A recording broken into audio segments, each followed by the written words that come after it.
And po, good day. Yeah. Now po, ito, additional resources na lang to para makuha nyo po yung tamang um, pag-implement po ng ADO.NET and basic operations ng CRUD. Itong tutorial na ito sana makatulong po sa inyo and makuha nyo po na madali, hopefully. So, madali lang naman po ito. Yan. So, sa video po natin na ito or tutorial na ito, bali, ang sakop po nito is mag-install tayo ng nuggets or project, third party, kumbaga. And, and syempre, first of all, assume na natin na nakagawa na tayo ng basic app or Windows app or .NET. Yan. So, tapos, mag-establish tayo ng connections gamit yung ADO.NET and syempre yung basic CRUD operations or yung create, read, update, delete. So, hopefully makuha nyo po, no? So, yan, without further ado, gawin na natin. So, assuming na nakapag-create na tayo ng Windows app po, no? So, ayan. Bale, first of all, dito po sa project, click nyo po dito sa, sa tab natin na project and yung manage Nugget packages. So, bakit po kailangan ng manage package ng nuggets, no? So, syempre po, ginamit po natin na server is yung Microsoft SSMS or Microsoft SQL Server Management Studio, which is parang third party na din siya, although Microsoft din siya, pero parang third party na siya kasi hindi siya inside the Visual Studio. Tama. So, ayan. So, ito yung lesson natin and align naman. So, meron ako ditong SQL syntax or query. So, yan na po yung yata yung gagamitin natin para mas mabilis, no? So, hopefully, makuha nyo po, no? So, ano yung nuggets? Yan, package siya na developed by Microsoft. Yan, primarily, yan sa, anyway, .NET, ginagamit siya sa .NET projects. Yan. May mga packages po dyan na pwede natin ma-install. So, kailangan natin ng SQL dot, tawag doon, Um, wait lang. SQL client, system data SQL client. So, siya, yan, hindi naman kayo mag-aalala kasi develop naman siya ni Microsoft. So, ayun po, yung first na data SQL data, system SQL data SQL. So, install lang po natin. Mabilis lang naman po yan ma-install. Yan, so, magpa-prompt yan yung preview changes and apply po lang. Apply and yan, accept po. Ay, accept. So, yan. Bilis lang naman po ma-install. So, pag na-install na, we can close it na po. Yung nuggets kasi applied naman na po siya. And so, version niya is 4.9.0. So, close ko na po na. Proceed tayo dito sa form. And exciting part.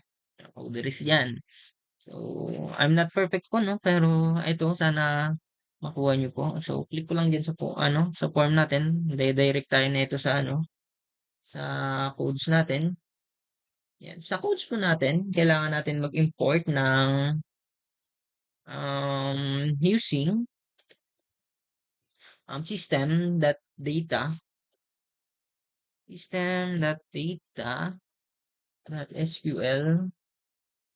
Ayan po, SQL client. Huwag nyo kakalimutan yung yan, semicolon.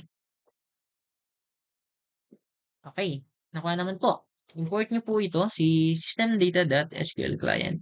Purpose po nito is makapag-connect tayo with the SSMS. So, gagamitin po natin yan sa pag-initiate ng connections. Although, tutorial natin, na-upload ko naman na sa Facebook, sorry, sa Google Classroom. Pwede nyo na po yun tingnan. So, itong video nito, sa mga hindi lang naman po nakakasunod, no? So, hopefully, makuha nyo na kaagad dahil sa tutorial nito. So, okay na. So, na-setup na natin yung um, that nugget natin. So, next naman is kailangan natin gumawa ng string connection or connection string. Na pwede nyo yun i-copy paste, naka-PDF naman yun. So, string, hindi naman to secured, no? Ang ano to, ang ginagawa ko pero for demo purposes. Connection string, variable name na connection string. Dito sa connection strings, basically, ano lang naman siya, string lang talaga siya. Pero, with the Ado.net, parang ipapas natin to sa ads, magkakaroon ng ah, connection. So, dito tayo mag-establish ng connection. Dito natin i-input yung data source, yung database natin. Data source. So, please, ano po please be minded sa spelling kasi walang auto-correction dito. Hindi gumagana si IntelliJ kasi string siya. So, saan natin kukunin si data source? I-open lang po natin ito yung SMS natin, SSMS, sorry. So, dito sa connect, pwede natin i-click na yan dyan. Tapos, ito yung server name natin. Okay. Ulitin ko po, no? Open natin yung SSMS. And itong parang plugin o saksakan. Tapos, server name. Yan. Kukunin natin ang server name na yan. Copy nyo lang po para hindi na ka mahirapan. Okay? Tapos, control V. Yan na. Establish na. I mean, hindi. Sorry. So, ayan na yung data sources. Next naman is yung initial. Initial. Initial catalog. Yan. Initial catalog. Tapos, ito sa initial catalog, ano nga ba ito? Ito sa initial catalog, dito natin pull out or dito natin i-input yung database natin. So, dun sa tutorial ko, and mag-create na po kayo mag-establish na po kayo ng ganito. Type nyo na po yan sa ano. So, ulitin ko na lang siguro. So, dito lang po yan, execute, new query. Tapos, naka-PDF naman yun, pwede nyo i-copy paste. So, execute. So, since naka-ano na ito, na-execute ko na siyang dati, so, okay na po yan. Mag-error talaga yan kasi already existing na lang. Existing na. So, siguro mag-insert tayo yan. So, kung mag-insert tayo yan. So, nasaan na. So, ito yung database, student TV. So, yan yung student TV ang ilalagay natin dito sa initial catalog. Okay? Tapos, next naman is, huwag niyong kalimutan itong itong, close ko na yan.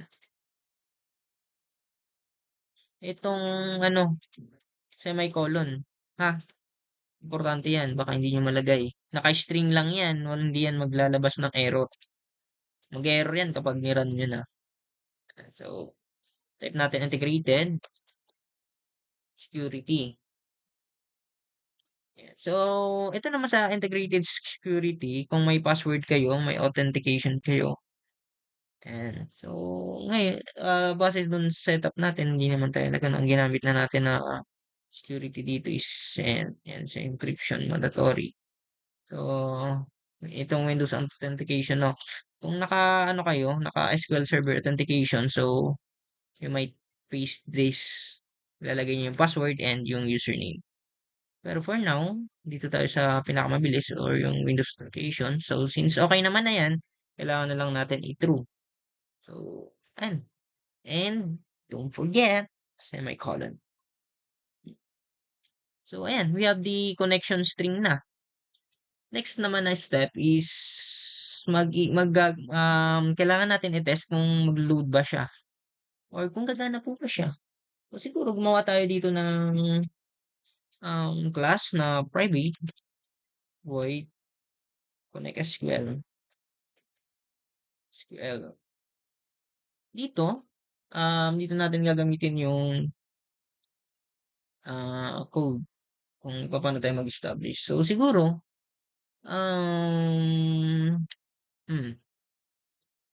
kaka-copy paste ko na lang ba? Hindi. Ito, string. Type na lang natin kung string query. Variable name. Tapos, ito, select all. Type natin. Wala man problema dito kung naka-caps lock kayo or hindi. So long as tama yung syntax. Kasi SQL query lang naman po ito. So, yung database natin na data table po, kailangan natin yung data table. Ayan, tapos, yan. Ay, wait lang. Kasi ang ginagawa ko dito kay i-retrieve ko na siya, no? So, kailangan lang muna natin na mag-establish ng connection, no? So, siguro, sige, wag na muna yan. So, delete ko muna yan. So, gawin na lang muna natin using SQL connection, um, ayan, SQL, hindi, authentication, SQL connection,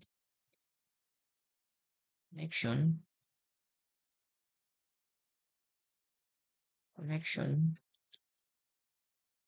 equals, kukul natin yung object nito na SQL connection, tapos connection string, which is ito. Pupul natin yung data na yan. Connection string or yung itong variable natin. So, ito yung connection string natin. So, basically, ganito lang naman yan. Nilagay ko lang dyan sa labas para etc. So, ayan, pinaka-basic niya, no? So, since gagamitin natin paulit-ulit yung connection string, kaya dyan ko na nilagay and para mas magets nyo din and hindi messy yung code, okay? So, ayan. So, inside this, connection string, we need to open, yan, tab connection.open, meaning i-open natin yung connection with the database. Tapos, siguro, lagay natin message box. Message. Para mag notification or mag-pop up yung message box na okay yung connection natin. Connection success. Success. And dito, yung catchphrase natin, which is kapag mag-error, ay,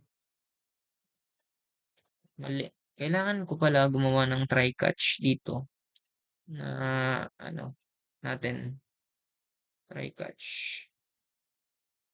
Kailangan natin mag-create ng try catch kasi para maka-catch natin kung may error, no? So, forgive me, I'm not about this disclaimer. This is, yan, so, hindi ko na pag-aralan masyado itong C-Sharp kasi dati wala naman visual basic kami dati. So, this year lang naman ako nag-focus dito sa C-Sharp. So, and, so, exception, so, kunin natin yung variable para makita natin kung ano yung error. So, message box. Kunin ko na lang yung message box na ito na. Ayaw.